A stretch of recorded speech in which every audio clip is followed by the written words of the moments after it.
Hi, I'm Ginger with Diabetes Daily, and I'm really excited to share with you this 3-part video course with New York Times bestselling author and SANE Solution CEO, Jonathan Baylor.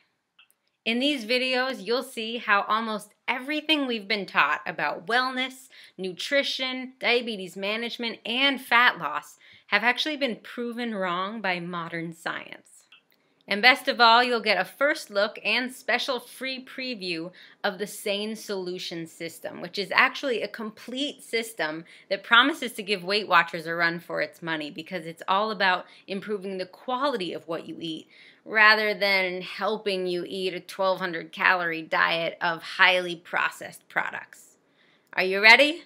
Let's get started. All right, here we are with Jonathan Baylor for the 3rd video in our series, and today we're talking about SANE eating. And Jonathan, for those of you who don't know already, is the creator of SANE Solution and Healthy 2.0 and the author of The Calorie Myth, which is a book you got to check out if you are still counting calories.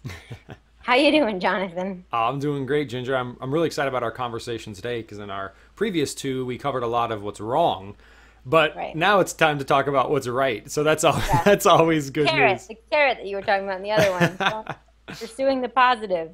So let's start with just what SANE stands for. That is really the thing that you have created when you talk about good nutrition.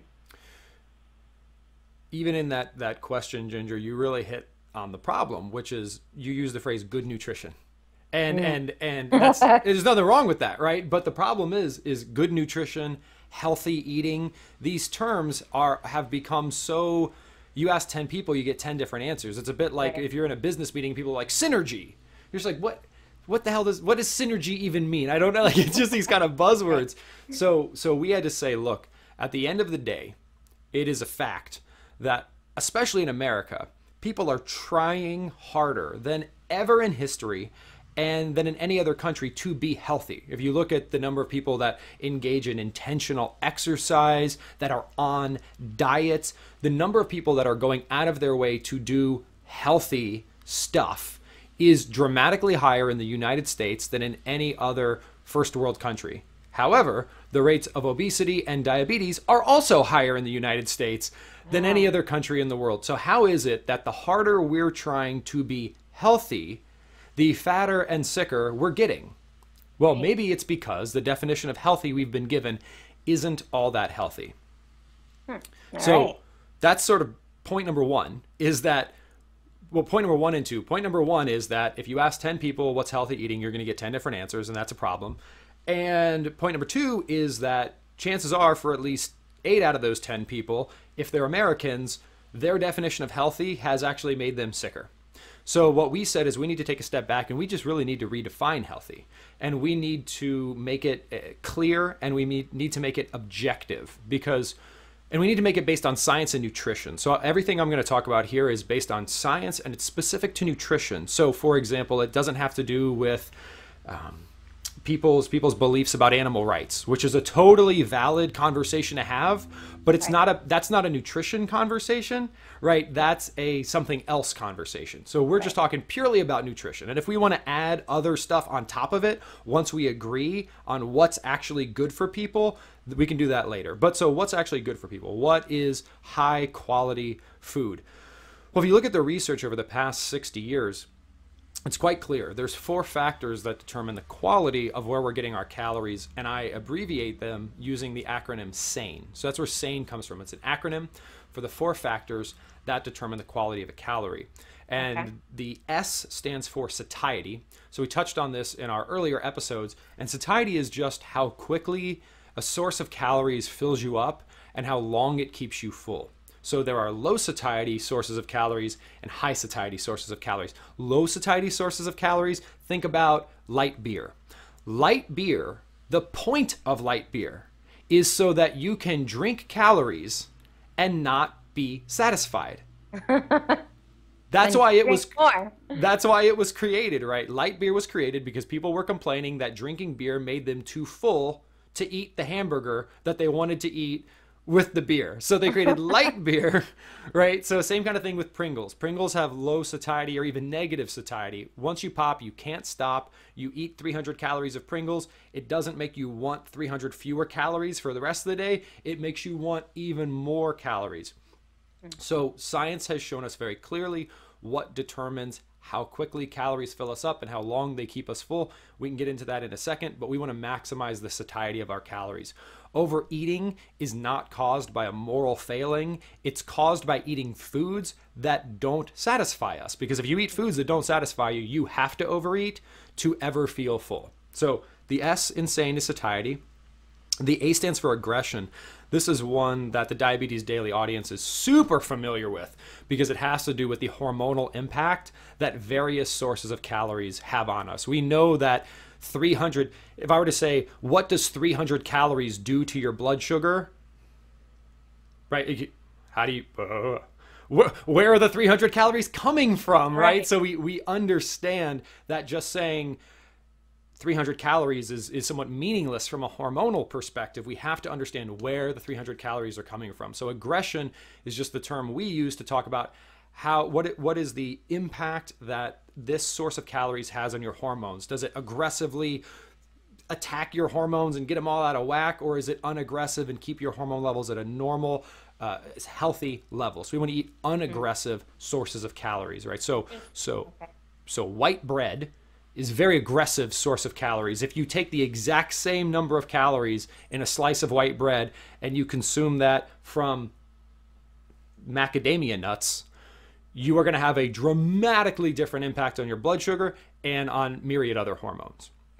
So the S is satiety, the A is aggression, and the N is nutrition. This is the one that everyone thinks that they know the most about, but the way we've been taught about it is fundamentally flawed. The way we've been taught about nutrition is we only look at the presence of good things. Now, what I mean by that is if you look at any cereal, especially cereals marketed at children, it will say this cereal is a good source of vitamin D, for example. They're saying that because they've taken synthetic vitamin D and they've injected it into a bowl of sugar. Now, by that same logic, if I were to pour a can of Pepsi out in front of a child, we would all pretty much agree that that's not a healthy thing. But let's say I now dissolve a vitamin pill in it. Did I just make it nutritious because it has vitamins and minerals in it? Right? Not at all. So nutrition isn't just the presence of good things. Nutrition is the presence of good things and the absence of bad things. You have to look at both. So why are vegetables so good for us? Because all they have is good things. There's no bad things in them. Right? So, and then people want to have debates about fruit juice, about the fact that, so grape juice, is grape juice good for you or not? Well, I don't want to get into subjective discussions, but what I do want to tell you is that a 12-ounce glass of grape juice has 50% more sugar in it than a 12-ounce glass of Coca-Cola. And I understand that the grape juice has more vitamins and minerals in it, but nutrition isn't defined by just the good stuff that's in it. It's also the stuff that's bad that's in it. So that's really important. Nutrition is about the ratio of good to bad, not just the presence of good. And one other example to help redefine this concept of nutrition is, Ginger, imagine that instead of picking up a glass of water here, you saw me snacking on a glazed donut during our conversation. You'd probably be like, this guy is eating a glazed donut. What's going on? And you'd probably say, that's not nutritious. And all the viewers would say, this guy isn't eating nutritiously. And I said, good point, Ginger. And I walked off camera. And then I came back with a plate of donuts. And I just started eating like 10 donuts simultaneously. And I said, Ginger, look, this is a more nutritious option. I'm taking in 10 times more vitamins and minerals than I was before, right? I guess so. And see, but exactly, and you know, and all the viewers know that's ridiculous, but that's the logic that mainstream nutrition tells us. Like, I am taking in 10 times more vitamins and minerals, but I'm also taking in 10 times more garbage. Right. And so we intuitively know that 10 donuts are not 10 times more nutritious than one donut, because intuitively we know that nutrition is about the ratio of good to bad, not just the presence of good. Does that make sense? Yep, absolutely. Okay, so satiety, aggression, nutrition, SAN, and now the final letter E, insane. E stands for efficiency, and it's the least well understood element of actual nutritious healing foods. Efficiency talks to the fact that most of us don't know this, but the average person burns about 10% of the calories you burn in the course of a day is just done metabolizing food. Right? It's just taking what you eat and turning it into usable energy in your body. There's a bunch of chemical processes that need to take place. If you're familiar with the term alchemy, which was the concept that in the Middle Ages people tried to take metal and turn it into gold, and of course that would be wonderful if we could do that, but it had proven impossible. Your body does metabolic alchemy every day, right? So if you eat sugar, for example, so the donut goes into your mouth as a donut. It goes into your stomach as a donut. It doesn't leave your stomach as a donut, right? It leaves your stomach as primarily glucose. And then that's metabolic alchemy. One thing chemically changed into another thing. And then that glucose circulates around your body. And if you have more glucose in your bloodstream than you need, your body's going to store that as fat. But you don't store glucose in your fat cells. You store triglyceride. I don't know why I did this. It's called triglyceride. Triglyceride, science. You store triglyceride in your fat cells. Again, metabolic alchemy. Your body has to take one thing, glucose, and chemically change it into another thing, triglyceride.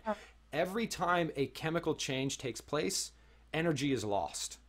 It's just, something has to happen, right? So that's why to make your car go, there's exhaust. Burning gasoline to fuel your car causes exhaust. So these chemical changes, they cause exhaust in your body. This is a long way of saying 3 sources of calories, fat, protein, and carbohydrate, have very different levels of efficiency in terms of being stored as fat in your body. Protein isn't even an energy source. So you eat protein, your body's trying to use that to build your body. It's a structural component. So for example, if you were to overeat protein, your body's got to take that chicken and it's got to go from chicken to amino acids, from amino acids to glucose, from glucose to triglyceride. And it's just, you're burning calories all over the place. In fact, up to 2/3 of the calories that you consume as protein, if that protein were to end up as body fat, you're losing about 2/3 of those calories during all of those chemical changes. This is why diets or styles of eating that are isocaloric, meaning you eat the exact same number of calories, but proportionally more of them are coming from protein, almost always result in weight loss or fat loss, because we just burn more calories through the process of metabolizing food. So foods vary in their efficiency at storing as being stored as body fat. Okay. So that's a lot of science: satiety, aggression, nutrition, and efficiency. The good news is, what really matters once we've got the science in place is, where do we find sane foods? So sane foods all have 3 things in common. They're high in water, they're high in fiber, and they're high in protein. Again, relatively speaking. And insane foods are low in water, they're dry, they're low in fiber, they're low in protein. And coincidentally, if you look at, from our previous conversations, our definition of food as things that are found directly in nature, you will find that things found directly in nature are high in water, fiber, and protein, and that things you find on your grocery store shelves that are processed nonsense are dry, low in fiber, and low in protein. So you don't have like, how do I increase the satiety and nutrition and efficiency? No, just eat water, fiber, protein-rich foods, which really fall into 4 food groups. The sanest foods in the world are non-starchy vegetables. These are vegetables you could eat raw. You don't have to eat them raw, but you could. So for example, corn is not a vegetable. It cannot be eaten raw. It's a starch. Same thing with potatoes. Doesn't mean they'll kill you immediately. It just means they're not non-starchy vegetables. So non-starchy vegetables first, then nutrient-dense proteins. So these are generally coming from humanely raised animals or wild-caught seafood, foods that get most of their calories from protein and are otherwise healthy for us. Then whole food fats. So think nuts and seeds. Yeah. And then low sugar fruits. So fruits that have as much essential stuff, vitamins and minerals, phytochemicals, and as little unnecessary stuff such as fructose as possible. These are things like berries and citrus fruits. And if we really just eat those food groups in that order, we'll maximize the sanity of our eating, and we'll heal our bodies and just do wonderful things for our health and our body composition. Awesome. And so before I forget, I have to ask a question to have you clarify for people.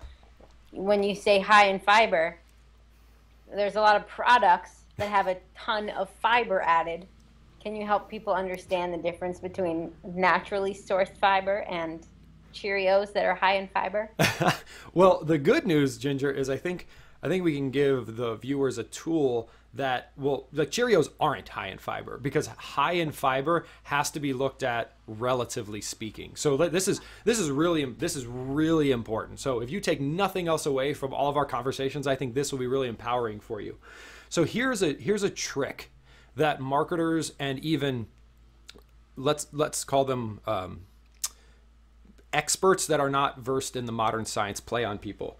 It's the logic of Cheerios have more fiber in them than Frosted Flakes.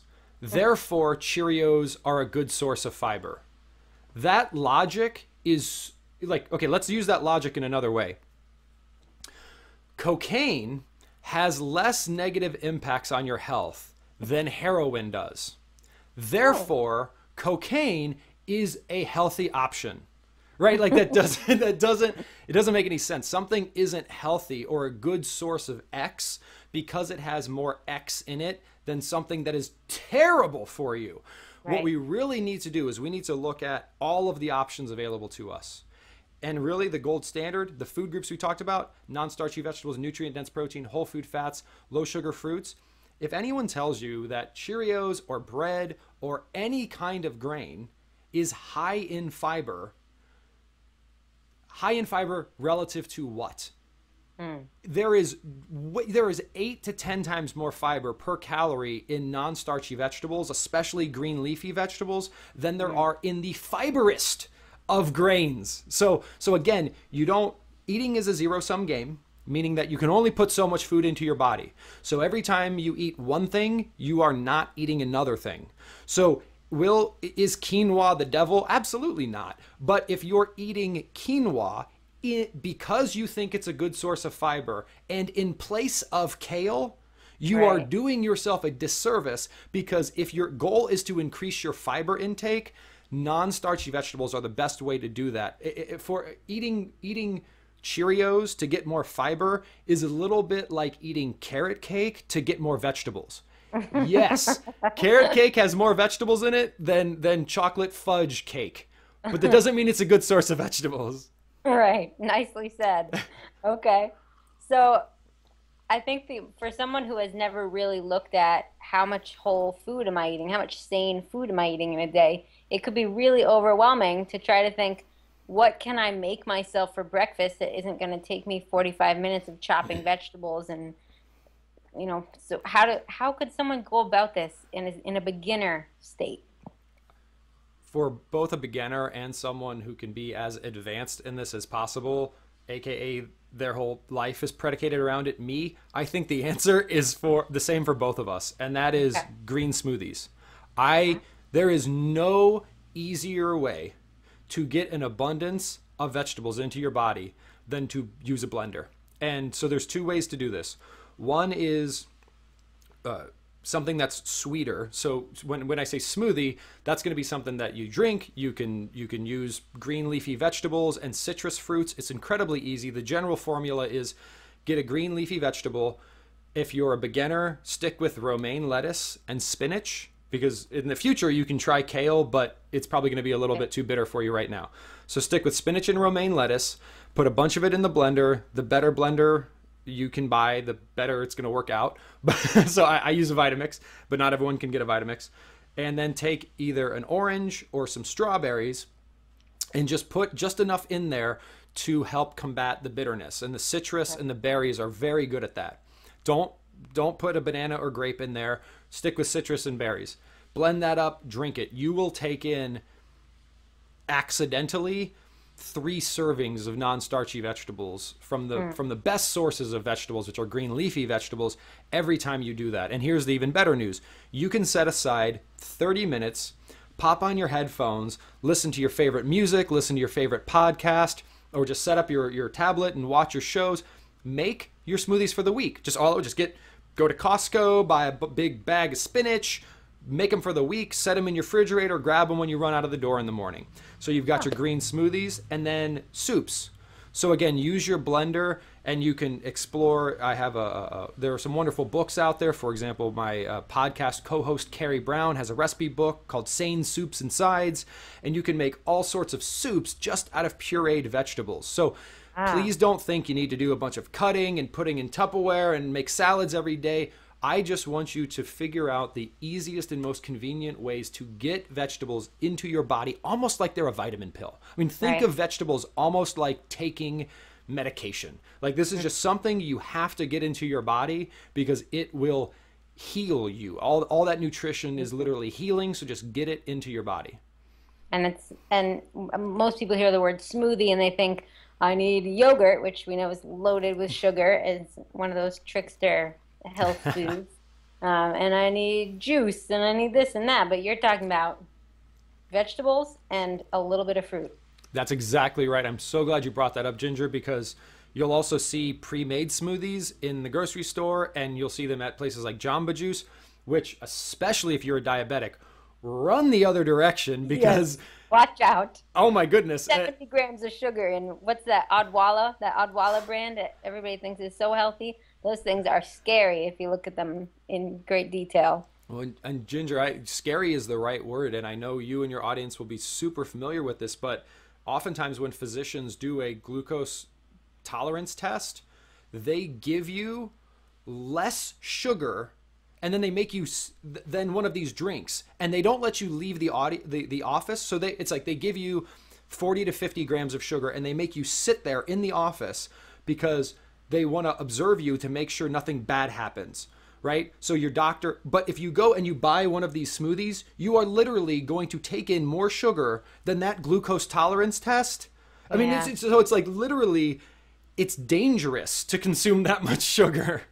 Yeah, and if you equated the amount of sugar in a yogurt with the amount of sugar in a Coke, like that might speak to somebody, but we've been so brainwashed to think it's yogurt, it's so good for me. Okay, so we've got Jonathan's secret breakfast simplification plan. What about, I mean, I don't expect you to give us a whole day's menu, but just talk in general about how you create snacks and meals from whole foods that are sane.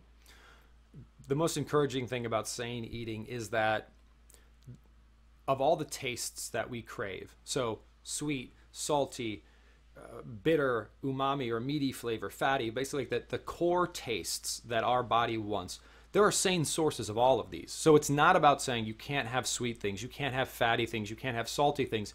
It's just about saying, where do we get sane sources of all of these flavors? And let me give you a very concrete example. Can you have cake? Well, if you make it out of coconut flour and you use, for example, maybe like a stevia or a xylitol or an erythritol as a sweetener, would I recommend that you eat this cake as the only source of food in your entire diet? Absolutely not. But you can understand that that cake is going to be a dramatically saner cake than a cake made with processed wheat flour and MSG and high fructose corn syrup that you buy from Little Debbie at the grocery store. So when people say, you know, what's a typical day like? Oftentimes we're able to say, what are you eating right now? And how can we sanitize that? That's what we like to say. Okay. So for example, if you eat cereal in the morning, you can make sane cereal. And we've got recipes for this up at sanesolution.com, where you're going to be using whole food fats, such as nuts and seeds, maybe like a chia seed, instead of these blood sugar spiking grains. If you like to eat something for lunch that is, I mean, a lot of people, they eat sane sometimes already, they just don't realize it. So if at lunch you go out and you enjoy some Thai food or any kind of Asian cuisine, most things about that meal, other than the noodles and the rice, are totally sane. So if you want to have curry, for example, just keep getting your curry, but order a side of vegetables and eat them over top of the vegetables instead of eating it over top of rice or noodles. Same kind of thing. You want lasagna for dinner? Great. Just make it with eggplant noodles instead of wheat noodles. So it's about making these sane substitutions.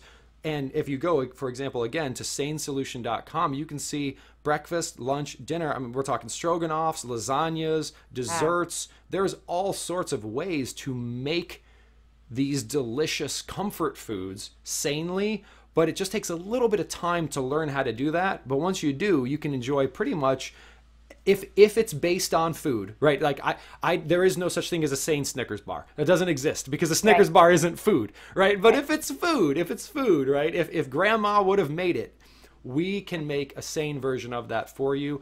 And you can learn more about that at sanesolution.com. Awesome. Awesome. All right.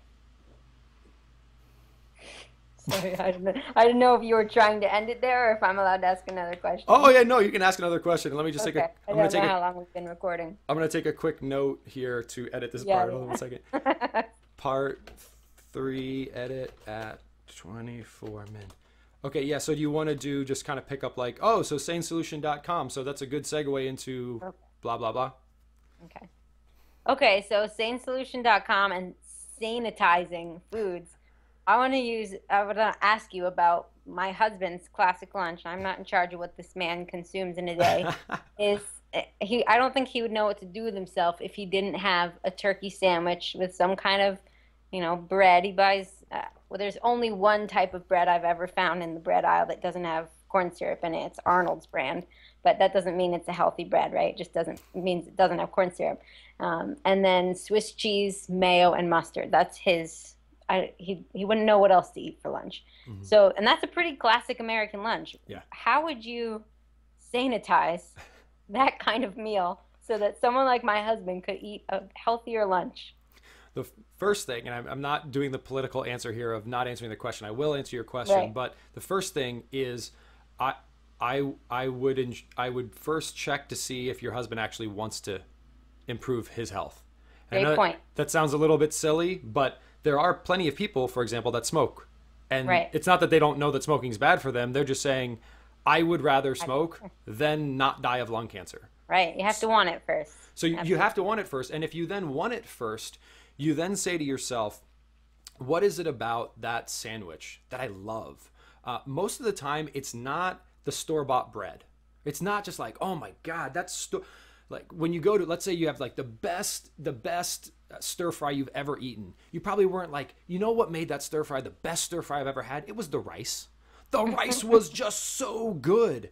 So what I would recommend is, so if we're going to eat insane substances like breads and sweets, it doesn't mean you can't ever do that. It just means only do it when it's worth it. So if you're in France and there is artisan baguettes available from emmer wheat. This is the type of wheat that was used in biblical times, and you want to eat some of that, go ahead. But if we're just talking about this is lunch and I'm not really paying attention to it and I'm typing on my computer anyway, so whatever, like maybe just have the same contents of that sandwich, but put it in between, make it a lettuce wrap. Or use something like a lower net carb, more of an almond-based flour or bread, which are becoming more and more available and you can buy more and more off the internet. I would say that would be the number one recommendation is, what is it am I really craving about this? What is the taste that I'm really craving?